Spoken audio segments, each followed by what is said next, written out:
क्या आप जानते हैं कि छत्रपति संभाजी महाराज की मृत्यु का बदला कैसे लिया गया और किसने लिया? छत्रपति संभाजी की हत्या के बाद औरंगजेब के सेनापति जुल्फिकार खान ने रायगढ़ पर कब्जा कर छत्रपति संभाजी की पत्नी येसुबाई और उनके पुत्र को भी कैद कर लिया, जिसके बाद छत्रपति संभाजी महाराज के छोटे भाई राजा राम जी महाराज छत्रपति के पद पर विभूषित हुए। छत्रपति संभाजी महाराज को औरंगजेब ने 40 दिनों तक भयंकर यातनाएं देकर मारा था। इस हाहाकारी मृत्यु ने मराठों के सीनों में आग लगा दी। उनके सारे मतभेद खत्म हो गए और सिर्फ एक ही लक्ष्य रह गया, राक्षस औरंगजेब का सर्वनाश।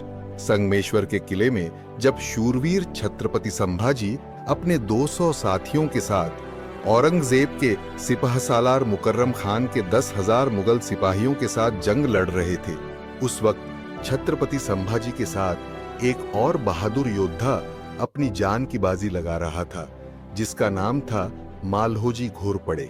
छत्रपति संभाजी के साथ लड़ते हुए मालहोजी घोरपड़े भी वीर गति को प्राप्त हो गए और मालहोजी घोरपड़े के पुत्र संताजी घोरपड़े ने ही अपने युद्ध अभियानों से औरंगजेब की नाक काट डाली और औरंगजेब को इतिहास में भगोड़ा भी साबित कर दिया। संताजी घोरपड़े के साथ एक और वीर मराठा ने दिया, जिसका नाम था धनाजी जाधव।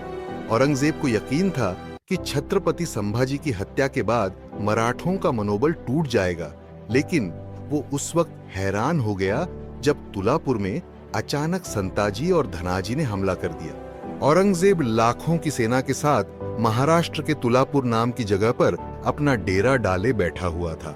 यह वही जगह थी जहां पर औरंगजेब ने छत्रपति संभाजी महाराज की क्रूरता से हत्या की थी। गुरिल्ला युद्ध में पारंगत संताजी 2000 मराठा सैनिकों के साथ औरंगजेब की सेना पर खूंखार शेर की तरह टूट पड़े।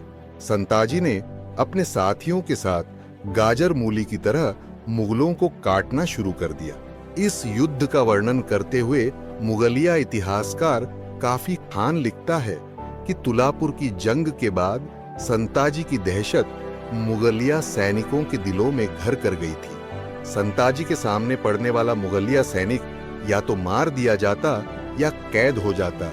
आखिर में हालत ये हो गए कि संताजी का नाम सुनते ही मुगल सेना में भगदड़ मच जाती थी।